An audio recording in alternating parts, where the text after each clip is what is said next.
എന്നോട് ഒരു പ്രമുഖ പാർട്ടിയുടെ ആൾക്കാർ, ആ നേതാക്കളുടെ ആൾക്കാർ വന്നിട്ട് മധ്യ തിരുവിതാംകൂറിലോ തിരുവനന്തപുരത്തോ ഒക്കെ മത്സരിക്കാൻ ആഗ്രഹമുണ്ടോ എന്ന് ചോദിച്ചു. കോൺഗ്രസ് ജയിക്കണം എന്നാണ് എന്റെ ആഗ്രഹം. CPM-കാർ വോട്ട് ചോദിച്ചു, നമ്മൾ വോട്ട് കൊടുത്തില്ലെങ്കിൽ CPM-കാർ പിന്നെ നമ്മളെ കാണുമ്പോൾ ഒന്ന് രൂക്ഷമായി നോക്കും, നീയൊക്കെ വർഗ്ഗശത്രുക്കളാണ് എന്നുള്ള ഭാവത്തിൽ. BJP-കാർക്ക് വോട്ട് ചോദിച്ചു വോട്ട് കൊടുത്തില്ലെങ്കിൽ അവർ പിന്നെ നമ്മളെ രൂക്ഷമായി നോക്കും, നീയൊക്കെ രാജ്യദ്രോഹികളാണ്, ദേശവിരുദ്ധരാണ് എന്ന് പറഞ്ഞു നോക്കും. CPM ഒരിക്കൽ കൂടെ ഇനി വന്നാൽ CPM-നെ നശിപ്പിക്കും, കേരളത്തെ നശിപ്പിക്കും. നമസ്കാരം. നിയമസഭാ തെരഞ്ഞെടുപ്പിന്റെ ചൂടിൽ തന്നെയാണ് രാഷ്ട്രീയ കേരളം. ഇതിനിടയിലാണ് ഇപ്പോൾ രാഹുൽ ഈശ്വർ കഴിഞ്ഞ ദിവസം ഒരു പ്രസ്താവന അല്ലെങ്കിൽ ഒരു അഭിപ്രായം അറിയിക്കുന്നത്. അതായത് അദ്ദേഹത്തിനെ തിരഞ്ഞെടുപ്പിലേക്ക് മത്സരിക്കാൻ സാധിക്കുമോ എന്ന് ചോദിച്ചുകൊണ്ട് ഒരു വിഭാഗം ആളുകൾ സമീപിച്ചിട്ടുണ്ട് എന്നുള്ള ഒരു കാര്യം പറയുന്നു. എന്തായാലും എന്താണ് അതിന്റെ വസ്തുത, മത്സരിക്കുന്നുണ്ടോ എന്നതൊക്കെയാണ്. സാർ, തിരഞ്ഞെടുപ്പിലേക്ക് സ്ഥാനാർത്ഥിയായിട്ട് വരുന്നുണ്ടോ? രാഹുൽ ഈശ്വർ തെരഞ്ഞെടുപ്പിൽ മത്സരിക്കുന്നില്ല, പക്ഷേ പുരുഷ കമ്മീഷൻ തെരഞ്ഞെടുപ്പിൽ പ്രാതിനിധ്യം ഉണ്ടാവും. അതായത് പുരുഷ കമ്മീഷൻ തെരഞ്ഞെടുപ്പിൽ മത്സരിക്കണമെന്നാണ് ഞാൻ ആഗ്രഹിക്കുന്നത്. എന്ന് പറഞ്ഞാൽ ഞങ്ങൾ ആരും വ്യക്തിപരമായി മത്സരിക്കുകയല്ല. കോൺഗ്രസിന്റെയും BJP-യുടെയും കമ്മ്യൂണിസ്റ്റ് പാർട്ടിയുടെയും അല്ലെങ്കിൽ LDF-ന്റെയും UDF-ന്റെയും NDA-യുടെയും മുസ്ലിം ലീഗിന്റെ അടക്കം എല്ലാവരുടെയും ഭാഗത്തിന്റെ ഭാഗമായി അല്ലെങ്കിൽ ക്യാമ്പയിന്റെയും അജണ്ടയുടെയും ഭാഗമായി നമുക്ക് ഈ പുരുഷ കമ്മീഷൻ കൊണ്ടുവരണം. അതിനുവേണ്ടി നമ്മൾ ശ്രമിക്കുന്നുണ്ട്. അങ്ങനെ ഞാൻ ഈ പുരുഷ കമ്മീഷനെ കുറിച്ചൊക്കെ പറഞ്ഞു വന്ന അവസരത്തിൽ എന്നോട് ഒരു പ്രമുഖ പാർട്ടിയുടെ ആൾക്കാർ, ആ നേതാക്കളുടെ ആൾക്കാർ വന്നിട്ട് മധ്യ തിരുവിതാംകൂറിലോ തിരുവനന്തപുരത്തോ ഒക്കെ മത്സരിക്കാൻ ആഗ്രഹമുണ്ടോ എന്ന് ചോദിച്ചു. ഞാൻ പറഞ്ഞു, എനിക്ക് അതിനുള്ള കഴിവോ പരിചയമോ ഒന്നുമില്ല, പക്ഷെ ഏതെങ്കിലും രീതിയിലുള്ള എന്നാൽ കഴിയുന്ന കോൺട്രിബ്യൂഷൻ ശ്രീ ശശി തരൂർ സാറൊക്കെ ചെയ്യുന്നത് പോലെ ഒരു നോൺ പൊളിറ്റിക്കൽ സ്പേസിൽ നിന്ന് ചെയ്തു തരാൻ പറ്റുമെങ്കിൽ ഞാൻ ചെയ്യാമെന്ന് പറഞ്ഞു. പക്ഷെ പുരുഷ കമ്മീഷൻ തീർച്ചയായിട്ടും അതിൽ റെപ്രസെന്റേഷൻ ആവണം എന്ന് മാത്രമാണ് പറഞ്ഞത്. അതിനെയാണ് മീഡിയ ഓവർ വ്യാഖ്യാനം ചെയ്ത് ഇലക്ഷൻ മത്സരിച്ചു സീറ്റായി എന്നൊക്കെ പറഞ്ഞത്. അങ്ങനെയല്ല സംഭവിച്ചത്. അപ്പോ ഇതിൽ പ്രധാനമായിട്ട് രാഹുൽ ഈശ്വർ മത്സരിക്കുകയാണെങ്കിൽ ഒരു കോൺഗ്രസിലെ ഒരു സ്ഥാനാർത്ഥിയായിട്ടായിരിക്കും മത്സരിക്കുക എന്ന് പൊതുവെ അഭിപ്രായങ്ങൾ വരുന്നുണ്ട് ജനങ്ങളുടെ. അങ്ങനെ ഒരു ചായ്വുണ്ടോ കോൺഗ്രസിലേക്ക്? കോൺഗ്രസ് ജയിക്കണമെന്ന് തന്നെയാണ്. എനിക്ക് പ്രകടമായ രാഷ്ട്രീയം ഇല്ലാത്തതുകൊണ്ടാണ് എനിക്ക് ഇത്ര കോൺഫിഡന്റ് ആയി പറയാൻ കഴിയുന്നത്. ഒരു സംശയമില്ല, കോൺഗ്രസ് ജയിക്കണം എന്നാണ് എന്റെ ആഗ്രഹം. വേറൊന്നും കൊണ്ടല്ല. 10 വർഷം CPM ഭരിച്ചു, LDF ഭരിച്ചു. അപ്പം ഇനി ഒരിക്കൽ കൂടെ ടേം കൊടുക്കരുത്. അതായത് CPM ഒരിക്കൽ കൂടെ ഇനി വന്നാൽ CPM-നെ നശിപ്പിക്കും, കേരളത്തെ നശിപ്പിക്കും. അത് രാഷ്ട്രീയ പാർട്ടികൾ, ഏത് രാഷ്ട്രീയ പാർട്ടിക്കാണെങ്കിലും ഒരു നിരന്തരം ഒരു സംസ്ഥാനവും സ്ഥലവും ഭരിക്കരുത്. വെസ്റ്റ് ബംഗാളിന്റെ ഗതിയാവും, അല്ലെങ്കിൽ നമ്മുടെ ഡൽഹിയിലെ കോൺഗ്രസിന്റെ ഗതിയാവും. നിങ്ങൾ നോക്കിയാൽ മതി, ഡൽഹിയിലെ കോൺഗ്രസ് 3 തവണ ഷീലാ ദീക്ഷിത് ആയിരുന്നു മുഖ്യമന്ത്രി. ഇപ്പോൾ ഡൽഹിയിൽ കോൺഗ്രസ് 0-ആണ്. ഏതെങ്കിലും പാർട്ടി നിരന്തരമായിരുന്നാൽ എന്താ പറയുക, ഇരുമ്പിന് തുരുമ്പെടുക്കുന്നത് പോലെ അട്ടിയടക്കി അവിടെ ഇരിക്കും. പകരം ചേഞ്ച് വേണം. കോൺഗ്രസും BJP-യും CPM-ഉം ആപ്പും എന്താ ഇങ്ങനെ ഒരു വൈബ്രൻസി വേണം. അതുകൊണ്ട് ഇത്തവണ കോൺഗ്രസിനാണ് സാധ്യത, കോൺഗ്രസിനാണ് മൊമെന്റം. കോൺഗ്രസ്, മുസ്ലിം ലീഗ്, കേരള കോൺഗ്രസിന്റെ വിഭാഗങ്ങൾ അടങ്ങുന്ന UDF തിരിച്ചു വരണം 100 സീറ്റോടുകൂടി. അതിന് എന്നാൽ കഴിയുന്ന എന്ത് കോൺട്രിബ്യൂഷനും തരാമെന്ന് ഞാൻ അവരോട് പറഞ്ഞു. ഇപ്പൊ ഉദാഹരണം, തദ്ദേശ തെരഞ്ഞെടുപ്പിൽ ഒരുപാട് സ്ഥലങ്ങളിൽ എന്നെ ഉദ്ഘാടനം ചെയ്യാൻ വിളിച്ചുകൊണ്ട് ഞാൻ പറഞ്ഞു സന്തോഷത്തോടെ വന്നിട്ട് പോകാം. കാര്യം കോൺഗ്രസ് തിരിച്ചു വരേണ്ടത് കോൺഗ്രസിന്റെ മാത്രമല്ല നാടിന്റെ ആവശ്യമാണ്. നല്ല കമ്മ്യൂണിസ്റ്റുകാർ കോൺഗ്രസിന് വോട്ട് ചെയ്യണമെന്നും നല്ല BJP-കാർ കോൺഗ്രസിന് വോട്ട് ചെയ്യണമെന്നുമാണ് എന്റെ അഭ്യർത്ഥന. വേറൊന്നും കൊണ്ടല്ല, കേരളത്തിൽ അങ്ങനെ ഒരു പോസിറ്റീവ് ചേഞ്ച് വേണം. BJP ഇരിക്കുന്ന സുഹൃത്തുക്കൾ ഈ അതിബുദ്ധി കാണിച്ച് കോൺഗ്രസിനെ എതിർത്ത് CPM തിരിച്ചു വന്നു കഴിഞ്ഞാൽ കോൺഗ്രസ് തകരുകയും ആ സ്പേസിൽ BJP വളരുകയും ചെയ്യുമെന്നൊക്കെയുള്ളൊരു അതിബുദ്ധി കാണിക്കുന്നുണ്ട്. ഈ അതിബുദ്ധി എന്ന് പറയുന്നത് എന്നും തെറ്റായിരിക്കും. പകരം കോൺഗ്രസ് ആണ് തിരിച്ചു വരേണ്ടത്, UDF ആണ് തിരിച്ചു വരേണ്ടതെന്നുള്ള കാര്യത്തിൽ എനിക്ക് യാതൊരു സംശയവുമില്ല. ഇന്നിപ്പോ ഒരു CPM നേതാവ് BJP-യിലേക്ക് ചേരുന്നു. അതായത് BJP-ക്ക് വലിയൊരു മാറ്റം തിരുവനന്തപുരത്ത് പ്രത്യേകിച്ച് ഉണ്ടാകുന്നുണ്ട്. അങ്ങനെയുള്ള ഒരു സാഹചര്യത്തിൽ കോൺഗ്രസ് തിരിച്ചു വരും എന്ന് തോന്നുന്നുണ്ടോ? തിരുവനന്തപുരത്ത് മാത്രമാണ് ഇപ്പം BJP-യുടെ വോട്ട് ഷെയർ കുറഞ്ഞു. തിരുവനന്തപുരത്ത് പ്രത്യേകിച്ച് BJP എന്ന് പറയുന്നത് ഹിന്ദു കമ്മ്യൂണിറ്റിയിൽ റൂട്ടഡ് ആയ ഒരു പാർട്ടിയാണ്. പണ്ട് കോൺഗ്രസ് ആയിരുന്നു ഈ സ്പേസ് ഉണ്ടായിരുന്നത്. പണ്ട് കോൺഗ്രസ് ആയിരുന്നു ഹിന്ദു പാർട്ടി, അന്നത്തെ മുസ്ലിം ലീഗ് ആയിരുന്നു മുസ്ലിം പാർട്ടി, ഗാന്ധിജിയുടെ കാലത്ത് വരുന്നത്. പക്ഷെ പിന്നീട് കോൺഗ്രസിന് ഹിന്ദു വോട്ടുകൾ, പ്രത്യേകിച്ച് സവർണ ഹിന്ദു വോട്ടുകൾ ഒക്കെ മാറി. കോൺഗ്രസ് ആയിരുന്നു യഥാർത്ഥത്തിലെ ബ്രാഹ്മിൺ ബനിയ പാർട്ടി. ബ്രാഹ്മണ ബനിയ എന്ന് പറഞ്ഞ വൈശ്യ അല്ലെങ്കിൽ മെർച്ചന്റ് ക്ലാസിന്റെ, ബിസിനസ് ക്ലാസിന്റെ പാർട്ടി കോൺഗ്രസ് ആയിരുന്നു. പിന്നീട് ആ സ്പേസിലേക്ക് പതുക്കെ BJP വരികയും മറ്റും ചെയ്തു. അപ്പം BJP ആ സ്പേസ് ആണ് തിരുവനന്തപുരത്ത് അടക്കം പിടിക്കുന്നത്. കൂടുതൽ BJP-ക്ക് വോട്ട് വരുന്നത് ബ്രാഹ്മണ സമുദായത്തിന്റെ, നായർ സമുദായത്തിന്റെ ഒക്കെ വോട്ടുകളാണ് ആദ്യം വരുന്നത്. അതോടൊപ്പം RSS വർഷങ്ങളോളം പ്രവർത്തിച്ച ഹിന്ദു പിന്നോക്ക മേഖലകളിലെ വോട്ടുകൾ, പിന്നെ BDJs അടക്കമുള്ള ഈഴവ വോട്ടുകൾ, പിന്നീട് ഇപ്പം നസ്രാണി അല്ലെങ്കിൽ ക്രിസ്ത്യൻ, അതാണ് വെള്ളാപ്പള്ളി സാറൊക്കെ നമ്പൂതിരി മുതൽ നസ്രാണി വരെ എന്നൊക്കെ പറയുന്ന ഇക്വേഷൻ പറയുന്നത്. കോൺഗ്രസ് യഥാർത്ഥത്തിൽ ആ സ്പേസ് ആണ് കേരളത്തിൽ ചെയ്യുന്നത്. അപ്പം കൂടുതൽ വിജയിക്കാൻ ചാൻസ് കോൺഗ്രസിനാണെന്ന് കണ്ടാൽ BJP-യോട് ഇപ്പൊ അടുത്ത് നിൽക്കുന്ന നായർ നസ്രാണി വോട്ടുകൾ അല്ലെങ്കിൽ നായർ ക്രിസ്ത്യൻ വോട്ടുകൾ വീണ്ടും നമ്മുടെ കോൺഗ്രസിലേക്ക് പോകും. ഈഴവ കമ്മ്യൂണിറ്റിക്ക് കൂടുതൽ റെപ്രസെന്റേഷൻ ഉള്ളതാണ് CPM-ന്റെ ഭരണം. അതാണ് വെള്ളാപ്പള്ളി സാറിന്റെ ആഗ്രഹം. ഒന്നെങ്കിൽ BJP ജയിക്കണം അല്ലെങ്കിൽ CPM ജയിക്കണം, കോൺഗ്രസ് ജയിക്കരുത് എന്ന് ആഗ്രഹിക്കുന്നതിന്റെ റീസൺ വെള്ളാപ്പള്ളി സാറിന് അതിൽ ഹോൾഡ് ഉണ്ടാവില്ല എന്ന് പറയുന്നുണ്ടാണ്. അപ്പൊ ഇതാണ് കേരളത്തിലെ ഒരു കമ്മ്യൂണിറ്റി ഇക്വേഷൻ. ഇത് ആത്മാർത്ഥമായി മനസ്സിലാക്കി നമ്മളൊരു ബാലൻസ് കണ്ടെത്തിയാൽ മതി. ഇത് പറയുന്നതിന്റെ അർത്ഥം എല്ലാവരും മതം നോക്കിയും ജാതി നോക്കിയും വോട്ട് ചെയ്യുമെന്നല്ല. പകരം 50% അങ്ങനെ മതവും ജാതിയും സ്വത്വവും ഐഡന്റിറ്റി പൊളിറ്റിക്സ് ആണ് പല ആൾക്കാരും ചെയ്യുന്നത്. 50% പോളിസി പൊളിറ്റിക്സും ഇൻഡിവിജ്വലിന്റെ കരിസ്മ, നമ്മളോടുള്ള വ്യക്തിബന്ധം, ക്യാമ്പയിന്റെ സ്ട്രെങ്ത്, അത്തരം കാര്യങ്ങൾ കൂടെ നോക്കിയാണ്. അതൊരു കോംപ്ലക്സ് കോമ്പിനേഷൻ ആണ്. ഇപ്പൊ ശശി തരൂർ വിശ്വ പൗരനാണ്, പക്ഷെ ശശി തരൂരിനെ എറണാകുളത്തോട് നിർത്തൂലല്ലോ. കാര്യം എറണാകുളത്ത് ലത്തീൻ കത്തോലിക്ക ക്രിസ്ത്യൻ വിഭാഗത്തിന് കൂടുതൽ ഡോമിനേഷൻ ഉള്ള സ്പേസ് ആണ്. മലപ്പുറത്ത് നിർത്തൂലല്ലോ, മലപ്പുറത്ത് മുസ്ലിം കമ്മ്യൂണിറ്റിക്ക് കൂടുതൽ ബേസ്ഡ് ആണ്. തിരുവനന്തപുരത്ത് അടക്കമുള്ള സ്പേസസിൽ വട്ടിയൂർക്കാവ് അല്ലെങ്കിൽ നായർ ഡോമിനേറ്റഡ് സ്പേസസിലാണ് കൂടുതൽ വരുന്നത്. ഇത് നമ്മൾ എല്ലാവർക്കും അറിയാം. നമ്മൾ മലയാളികളുടെ ഇന്ത്യക്കാരുടെ കുഴപ്പം എന്താ അറിയാമോ? എല്ലാവർക്കും സത്യം അറിയാം, എല്ലാവരും എന്നിട്ട് എല്ലാവരോടും കള്ളം പറയും. ഇതൊന്നും അല്ല എന്ന് പറയും. അങ്ങനെയല്ല. ഈ കമ്മ്യൂണിറ്റി ഈ പരിപാടിയാണ് ഗാന്ധിജിയും ചെയ്തിരുന്നത്. ഇതിനപ്പുറമൊന്നുമല്ല. നമ്മുടെ രാഷ്ട്രപിതാവായ ഈശ്വര തുല്യനായ അവതാര പുരുഷനായ ഗാന്ധിജിയും ചെയ്തിരുന്നത് ഈ കമ്മ്യൂണിറ്റി ബാലൻസിങ് ആണ്. അതായത് അന്നത്തെ കാലത്ത് ജിന്നയുടെ കീഴിലുള്ള മുസ്ലിം ലീഗ് സ്ട്രോങ് ആകുമ്പോഴാണ് ഗാന്ധിജി മൗലാന ആസാദിനെ കോൺഗ്രസിന്റെ പ്രസിഡന്റ് ആക്കുന്നത്, ഒരു മുസ്ലിമിനെ കോൺഗ്രസിന്റെ പ്രസിഡന്റ് ആക്കുന്നത്. അതിന്റെ കാരണം ഗാന്ധിജി അതിലൂടെ കൊടുക്കുന്ന മെസ്സേജ്, നിരീശ്വരവാദിയും മദ്യപിക്കുന്നവനും പന്നിയിറച്ചി കഴിക്കുന്നവനുമായ ജിന്നയാണ് നിങ്ങളുടെ പ്രസിഡന്റ്. പക്ഷെ ഞങ്ങളുടെ കോൺഗ്രസിന്റെ പ്രസിഡന്റ് വിശ്വാസിയും പരിശുദ്ധ ഖുറാൻ പണ്ഡിതനും മൗലാനയുമായ മൗലാന ആസാദ.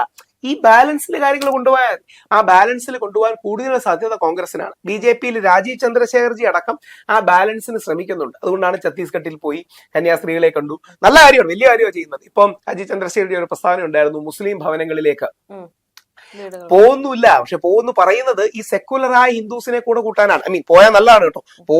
പോയില്ലെങ്കിൽ പോലും പോകുമെന്ന് പറയുന്നത് നല്ലതാണ്, അത് വേറെ. പോയില്ലെങ്കിൽ പോലും കാര്യം നമ്മുടെ മുസ്ലിം സഹോദരങ്ങളുടെ മനസ്സിൽ ഒരുപാട് ഇൻസെക്യൂരിറ്റി ഉണ്ട്.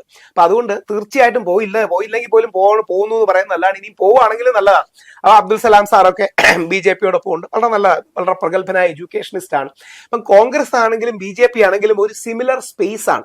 പക്ഷെ തൽക്കാലം കേരളത്തിൽ 27 മുതൽ 29% വരെ മുസ്ലിം കമ്മ്യൂണിറ്റി ആയതുകൊണ്ടും ആ മുസ്ലിം കമ്മ്യൂണിറ്റി കൂടുതൽ കോൺഗ്രസിന് വോട്ട് ചെയ്യും, BJPയേക്കാൾ വോട്ട് ചെയ്യും എന്നുള്ളത് കൊണ്ടും കോൺഗ്രസ് നോക്കുന്ന ഇക്വേഷൻ നായർ, ക്രിസ്ത്യൻ, മുസ്ലിം, അതോടൊപ്പം കോൺഗ്രസിന് സമാഹരിക്കാൻ കഴിയുന്ന ഈഴവ, ഹിന്ദു പിന്നോക്ക വോട്ടുകൾ. ഇതാണ് ഓണസ്റ്റ്ലി ഇക്വേഷൻ. എല്ലാവർക്കും അറിയുകയും ചെയ്യാം. ഒന്നും അല്ലാഞ്ഞിട്ട് ആകാശത്തെ അന്യഗ്രഹ ജീവികൾ വോട്ട് ചെയ്യുമെന്ന് പറയുന്നു. ഇതാണ് ഇതിന്റെ സത്യസന്ധമായ കാര്യം. അതുകൊണ്ട് കോൺഗ്രസ് തിരിച്ചു വരുന്ന ഒരു ബാലൻസ് ക്രിയേറ്റ് ചെയ്യുന്നതാണ് നല്ലത് എന്നാണ് ഞാൻ വിശ്വസിക്കുന്നത്. ഈ കോൺഗ്രസ് തിരിച്ചു വരണം എന്നുള്ള ഒരു ആഗ്രഹം പ്രകടിപ്പിച്ച ഒരുപാട് ബൈറ്റുകൾ ഞാൻ ശ്രദ്ധിച്ചു. പക്ഷെ അതിനിടയിലൊക്കെ ചോദിക്കുന്ന ഒരു ചോദ്യം, നമുക്കറിയാം കുറച്ച് ദിവസങ്ങൾക്ക് മുമ്പ് ജയിലിലൊക്കെ ആയിരുന്നു. അതായത് രാഹുൽ മാങ്കൂട്ടത്തിന് പകരമാണോ രാഹുൽ ഈശ്വർ മത്സരിക്കാൻ പോകുന്നത് എന്നുള്ളൊരു ചോദ്യമുണ്ട്. ഇല്ല, രാഹുൽ മാങ്കൂട്ടത്തിൽ പ്രഗത്ഭനായ ഒരു രാഷ്ട്രീയ നേതാവാണ്. എനിക്കങ്ങനെ രാഷ്ട്രീയ പ്രാക്ടിക്കൽ പൊളിറ്റിക്സിൽ പരിചയമില്ലാത്തൊരു വ്യക്തിയാണ്. ഞാൻ കൂടുതൽ പോളിസി, ഇന്റർവെൻഷൻസ്, നിയമം, അങ്ങനത്തെ കാര്യങ്ങളുള്ള ആളാണ്. രാഹുൽ പാലക്കാട് മത്സരിക്കുന്നതിന് പാലക്കാട് ഇക്വേഷൻ നമ്മൾ അറിഞ്ഞിരിക്കണം. പാലക്കാട് എന്റെ ഓർമ്മ ശരിയാണ്, 27 മുതൽ 30% വരെ നമ്മുടെ മുസ്ലിം കമ്മ്യൂണിറ്റി വോട്ടാണ്.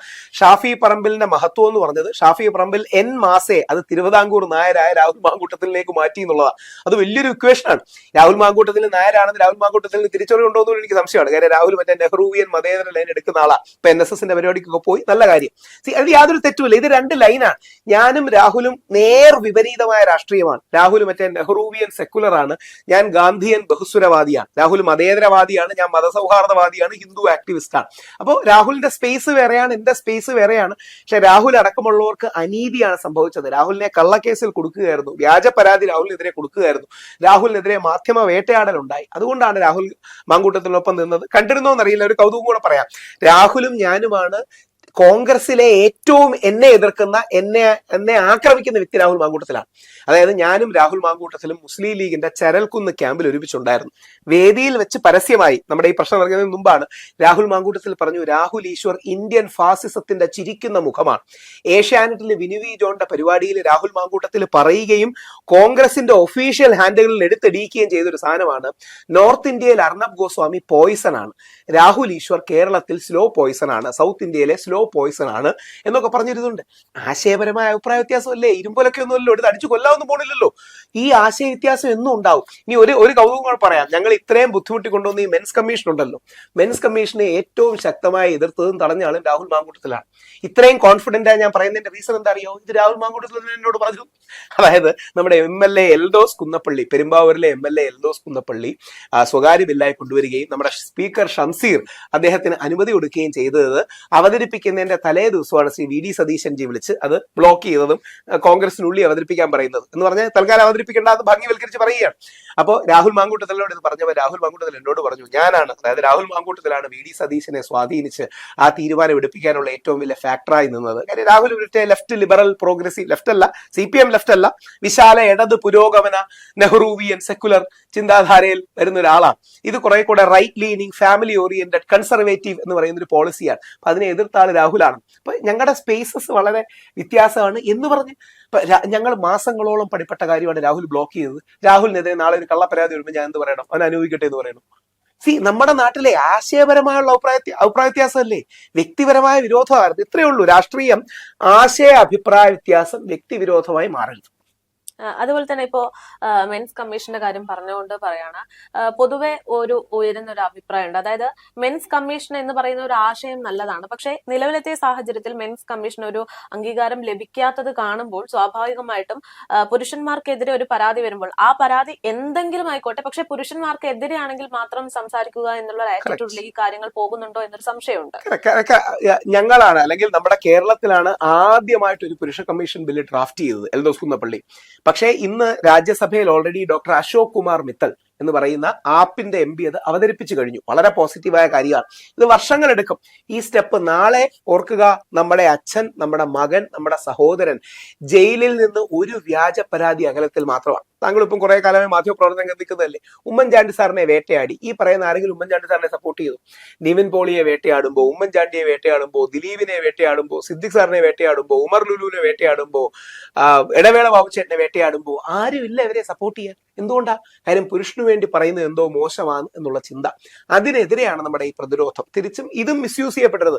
ഏതെങ്കിലും ജനുവിനായ സ്ത്രീയുടെ ജനുവിനായ പരാതി വന്നാൽ അതൊരിക്കലും ഇത് കാരണം തടയപ്പെടരുത്. അതുകൊണ്ട് ഇതിന് ചെക്സ് ആൻഡ് ബാലൻസസ് വെച്ചിട്ടുണ്ട്. ഇതിൽ തന്നെ സ്ത്രീ മെമ്പർ ഉണ്ട്. അങ്ങനെ പല കാര്യങ്ങളും ചെയ്തിട്ടുണ്ട്. അങ്ങനെ ഒരു പോസിറ്റീവ് സ്റ്റെപ്പുമായി ഇത് മുമ്പോട്ട് പോകണമെന്നുള്ളതാണ് ആഗ്രഹിക്കുന്നത്. അങ്ങനത്തെ കാര്യങ്ങൾ, ഉദാഹരണം, ഞാനായിരുന്നു യുവജന കമ്മീഷന്റെ state coordinator, youth defence force എന്നായിരുന്നു അതിന് പേരിട്ടത്. ഇപ്പോഴും ആ പേരാണ് ഗവൺമെന്റ് ഉപയോഗിക്കുന്നതെന്നാണ് ഞാൻ മനസ്സിലാക്കുന്നത്. യുവജന കമ്മീഷൻ പോലെ, മനുഷ്യാവകാശ കമ്മീഷൻ പോലെ, വനിതാ കമ്മീഷൻ പോലെ ഒരു മെൻസ് കമ്മീഷനോ ദേവസ്വം ബോർഡോ അത്തരം കാര്യങ്ങളിലാണ് എനിക്ക് കൂടുതൽ താല്പര്യം. അപ്പോൾ എന്നാൽ കഴിയുന്ന വിധം കോൺഗ്രസിനെ സപ്പോർട്ട് ചെയ്യാനും, കോൺഗ്രസ്, മുസ്ലിം ലീഗ്, കേരള കോൺഗ്രസ്, UDF സംവിധാനങ്ങളെ സപ്പോർട്ട് ചെയ്യാനും ആഗ്രഹിക്കുന്ന ഒരു വ്യക്തിയാണ്. അത് എനിക്ക് വ്യക്തിപരമായ ഒരു ഇഷ്ടമുള്ളതുകൊണ്ട് മാത്രമല്ല, അടുത്ത തവണ കൂടി കോൺഗ്രസ് UDF വന്നില്ലെങ്കിൽ കോൺഗ്രസിന്റെ തകർച്ചയിലേക്കും കേരളത്തിന്റെ തകർച്ചയിലേക്കും CPMന്റെ തകർച്ചയിലേക്കും അത് പോകുന്നുള്ളൂ. ഇവിടെ ഇപ്പോ സാധാരണഗതിയിൽ കേരളത്തിലെ UDF LDF എന്നുള്ളതാണ് ജനങ്ങൾ നോക്കുന്നതും പ്രതീക്ഷിക്കുന്നതും കാത്തിരിക്കുന്നതും. പക്ഷെ ഇപ്പൊ അതൊക്കെ മാറി UDFും NDAയും തമ്മിലാണ് ഒരു മത്സരം എന്നുള്ള രീതിയിലേക്കല്ലേ കാര്യങ്ങൾ പോകുന്നത്. പാൻ കേരള BJPക്കും NDAക്കും ആ പ്രസൻസ് ഇല്ല. അതായത് തിരുവനന്തപുരം അടക്കമുള്ള ചില സ്ഥലങ്ങളിൽ, തിരുവനന്തപുരം, പാലക്കാട് അടക്കമുള്ള ചില സ്ഥലങ്ങളിലാണ് ആ ഡോമിനേഷൻ ഉള്ളത്. അതായത് BJPക്ക് ഇപ്പം കിട്ടുന്നത്, BJPക്ക് ഇപ്പം ഒരു 15-20 വർഷം മുമ്പ് നോക്കുകയാണെങ്കിൽ പ്രധാനമായിട്ട് ഈ ബ്രാഹ്മിൺ കമ്മ്യൂണിറ്റിയുടെയും തമിഴ് ബ്രാഹ്മിൺ കമ്മ്യൂണിറ്റിയുടെയും സവർണ ഹിന്ദു വോട്ടുകളായിരുന്നു പ്രധാനമായി കിട്ടിയിരുന്നത്. പക്ഷെ മോദിജിയൊക്കെ വന്നതിന് ശേഷം അദ്ദേഹം പ്രത്യേകിച്ചൊരു OBC വിഭാഗത്തിൽ നിന്ന് വരുന്ന വ്യക്തി കൂടെയാണ്. അതങ്ങനെ ആയിട്ട് പറയല്ല, മോദിജി എന്താ പറയുക, അത് ഹൈലൈറ്റ് ചെയ്ത് പറയുന്നതുകൊണ്ട് പറയുന്നതാണ്. അതായത് ഒരു പാൻ ഹിന്ദു ഐഡന്റിറ്റിയാണ് BJPയുടെ രാഷ്ട്രീയം. അപ്പോൾ അതിനൊരു ഹിന്ദുത്വമുണ്ട്. ആ ഹിന്ദുത്വം മാറ്റി നല്ല pan Hindu identity plus Hindu മുസ്ലിം ഐക്യം എന്ന് പറയുന്നതാണ് ഗാന്ധിയുടെ രാഷ്ട്രീയം. ഇത്ര വ്യത്യാസമുള്ളൂ. സംഘരാഷ്ട്രീയവും മഹാത്മാഗാന്ധിയുടെ രാഷ്ട്രീയവും ഇത്ര വ്യത്യാസമുള്ളൂ. മഹാത്മാഗാന്ധി ഹിന്ദു ആക്ടിവിസ്റ്റ് ആണ്, സംഘവും ഹിന്ദു കമ്മ്യൂണിറ്റി പ്രവർത്തിക്കുന്നതാണ്. മഹാത്മാഗാന്ധി ഒരു കയ്യിൽ ഹിന്ദു യൂണിറ്റി, മറ്റു കയ്യിൽ ഹിന്ദു മുസ്ലിം യൂണിറ്റി പറഞ്ഞു. RSSകാർ അത്രയും സ്ട്രോങ് ആയി പറയുന്നില്ല. ഇത്ര മാത്രമേ വ്യത്യാസമുള്ളൂ. അപ്പോൾ BJPക്ക് തിരുവനന്തപുരം അടക്കമുള്ള സ്പേസസിൽ, തിരുവനന്തപുരത്ത് കൂടുതൽ നായർ കമ്മ്യൂണിറ്റിയുടെ ഒക്കെ റെപ്രസെന്റേഷൻ സ്ട്രോങ് ആയി വരുന്ന സ്പേസസ് ആണ്. അത്തരം സ്ഥലങ്ങളിൽ പ്രത്യേകിച്ച് BDJS, ഈഴവ കമ്മ്യൂണിറ്റിയുടെ റെപ്രസെന്റേഷൻ, അവരെല്ലാം കൂടെ ചേർന്നാണ് NDA. പിന്നെ കുറച്ച് മധ്യ തിരുവിതാംകൂറിലെ ക്രിസ്ത്യൻ വോട്ടുകൾ, ഇവരെല്ലാം കൂടെ ചേർന്നതാണ്. പക്ഷെ ഇത്തവണ 19% തോന്നുന്നു കഴിഞ്ഞ തവണ കിട്ടിയത്. ഇപ്പം 15%-ലേക്കും മറ്റും കുറയുകയും മറ്റും ഉണ്ടായി. പക്ഷെ ഒരു മേയർ ഉണ്ടായി, ശ്രീ VV രാജേഷിനെ പോലെ ഒരുപാട് കാലമായിട്ട് അറിയുന്ന നല്ല മനുഷ്യനാണ്. അദ്ദേഹമൊക്കെ മേയർ ആകുകയുണ്ടായി. ശ്രീലേഖ മാഡത്തെ പോലുള്ള ആൾക്കാർ വന്നു. അപ്പൊ ഈ ഐഡന്റിറ്റി പൊളിറ്റിക്സും ഐഡിയോളജി പൊളിറ്റിക്സും കൂടെ മിക്സ് ചെയ്താണ് എപ്പോഴും വരുന്നത്. പക്ഷെ അതൊന്നും അല്ലെന്ന് പറഞ്ഞിട്ട് കാര്യമില്ല. അപ്പം BJP മലപ്പുറത്ത് എന്തെങ്കിലും ജയിക്കും? എനിക്ക് തോന്നുന്നില്ല ഒരു BJPക്കാരൻ തന്നെ പറയുന്നത് BJP മലപ്പുറത്ത് ഏതെങ്കിലും രീതി ജയിക്കുമെന്ന് പറയാൻ തോന്നുന്നില്ല. അപ്പോൾ BJPക്ക് ഇതുവരെ പാൻ കേരള പ്രസൻസ് ഇല്ല. യഥാർത്ഥത്തിൽ BJPക്കും കോൺഗ്രസിനും കേരളത്തിൽ നോക്കിയ ഒരൊറ്റ സ്പേസേ ഉള്ളൂ. അത് പണ്ടത്തെ ലീഡർ ശ്രീ K കരുണാകരൻ ഉണ്ടാക്കിയ ഇടതുവിരുദ്ധ അല്ലെങ്കിൽ ലെഫ്റ്റിന് എതിര് നിൽക്കുന്ന സാമുദായിക സ്വത്വങ്ങളുടെ ഏകീകരണം. അതായത് കരുണാകരൻ സാർ UDF ഉണ്ടാക്കുക എന്ന് പറഞ്ഞാൽ കോൺഗ്രസ് ഏറ്റവും വലിയ തകർച്ചയിലേക്ക് പോയ അവസരത്തിൽ ശ്രീ കരുണാകരൻ CPM വിരുദ്ധ, CPM അല്ല ഇടത് വിരുദ്ധ ചേരിയിൽ നിന്ന് കോൺഗ്രസ്, പിന്നീട് NDP, അതായത് ആദ്യം നായന്മാർക്ക് ഒരു പാർട്ടി ഉണ്ടായിരുന്നു NSS, അതാണ് NDP എന്ന് പറയുന്നത്. തമാശയ്ക്ക് നായർ ഡെവലപ്മെന്റ് പാർട്ടി എന്നും സീരിയസ് ആയ നാഷണൽ ഡെവലപ്മെന്റ് പാർട്ടി എന്ന് വിളിക്കുന്ന പാർട്ടി. എന്നാൽ പിന്നെ SRP ആണ് ഈഴവ SNDPയുടെ ഒക്കെ ബാക്കിംഗ് ഉള്ള ഒരു പാർട്ടി. പിന്നീട് കേരള കോൺഗ്രസ്, കൂടുതലും ക്രിസ്ത്യൻ സമൂഹത്തിന് റെപ്രസെന്റേഷൻ ഉള്ള പാർട്ടി. പിന്നീട് മുസ്ലിം ലീഗ്. ഇവരെ എല്ലാം കൂടെ ചേർത്ത് നിർത്തിയാണ് കരുണാകരൻ ഈ UDF ഉണ്ടാക്കിയത്. അപ്പൊ ആ UDFന്റെ ടെംപ്ലേറ്റിനുള്ള സ്പേസേ കോൺഗ്രസിനും BJPക്കും ഉള്ളൂ. അതുകൊണ്ടാണ് എന്തുകൊണ്ടാണ് BJP കഴിഞ്ഞ 10 വർഷമായിട്ട് ക്രിസ്ത്യൻ സമൂഹത്തിലേക്ക് റീച്ച് ഔട്ട് ചെയ്യാൻ ശ്രമിക്കുന്നത്. കാര്യം ഓൾറെഡി BJPക്ക് ഹിന്ദു കമ്മ്യൂണിറ്റിയിൽ ഗ്രോ ചെയ്യാൻ കഴിയുന്ന ഒരു സാധനത്തിന്റെ ഒരു പരിധിയിലെത്തി. ഇനി അതിനപ്പുറത്തോട്ട് ബ്രേക്ക് ചെയ്യാൻ ബുദ്ധിമുട്ടാണ്.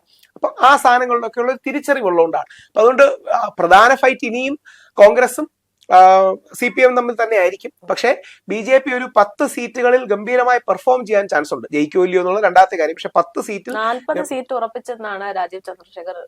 അത് ആവേശം, അത് ആരുടെയും കുറ്റമല്ല കേട്ടോ. കോൺഗ്രസ് 100 സീറ്റ്, UDF 100 സീറ്റ് ഉറപ്പിച്ചു എന്ന് പറഞ്ഞു. CPM-കാർ 110 സീറ്റിന് വേണ്ടിയാണ് ശ്രമിക്കുന്നത്. രാജീവ് ചന്ദ്രശേഖറിന് 40 സീറ്റ് എന്ന് പറയുമ്പോൾ ഇപ്പൊ എല്ലാം കൂടി 250 സീറ്റ് ആവും. അപ്പൊ അത്രയും സീറ്റ് നമുക്കില്ലല്ലോ. അത്രയും സീറ്റ് ആ കൂടെ 140 മണ്ഡലങ്ങളല്ലേ ഉള്ളൂ. അപ്പൊ ഇത് അല്ല, അത് അവരിപ്പം സുരേന്ദ്രൻജി പറഞ്ഞില്ലേ 35 സീറ്റ് കിട്ടിയ ഭരണം പിടിക്കാം. അതൊക്കെ പ്രവർത്തകരെ ആവേശമാക്കാൻ പറയുന്നതാണ്. അതാണ് ലൂസിഫർ സിനിമയിൽ അദ്ദേഹത്തെ ട്രോളുന്നത്. പിന്നെ നേതാവ് എന്ത് പറയണം, നമ്മൾ ജയിക്കൂലെന്ന് പറയണം.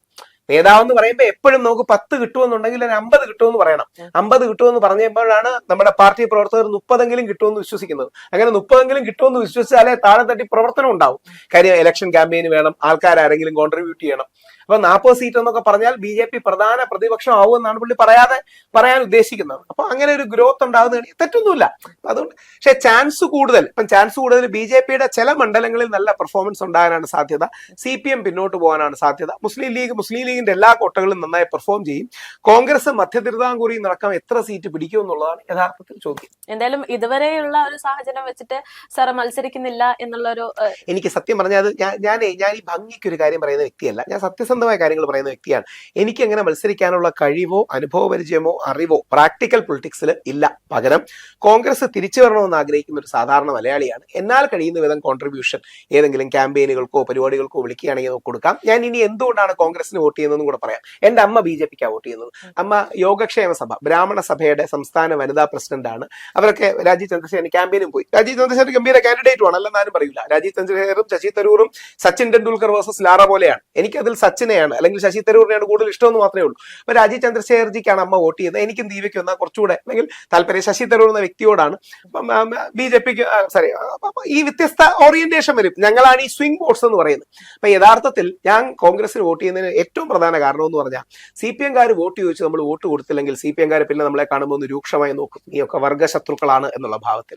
BJP-കാർക്ക് വോട്ട് ചോദിച്ച് വോട്ട് കൊടുത്തില്ലെങ്കിൽ അവർ പിന്നെ നമ്മളെ രൂക്ഷമായി നോക്കും. നീയൊക്കെ രാജ്യദ്രോഹികളാണ്, ദേശവിരുദ്ധരാണ് എന്ന് പറഞ്ഞ് നോക്കും. കോൺഗ്രസ്സുകാർക്ക് വോട്ട് ചോദിച്ചിട്ട് വോട്ട് കൊടുത്തില്ലെങ്കിലും കോൺഗ്രസ്സുകാർ അടുത്ത തവണയും വോട്ട് ചോദിക്കാൻ വീണ്ടും വരും. ചേട്ടാ വോട്ട് ചെയ്യണേ എന്ന് പറഞ്ഞു. ഇതാണ് കോൺഗ്രസിന്റെ ഒരു നന്മ.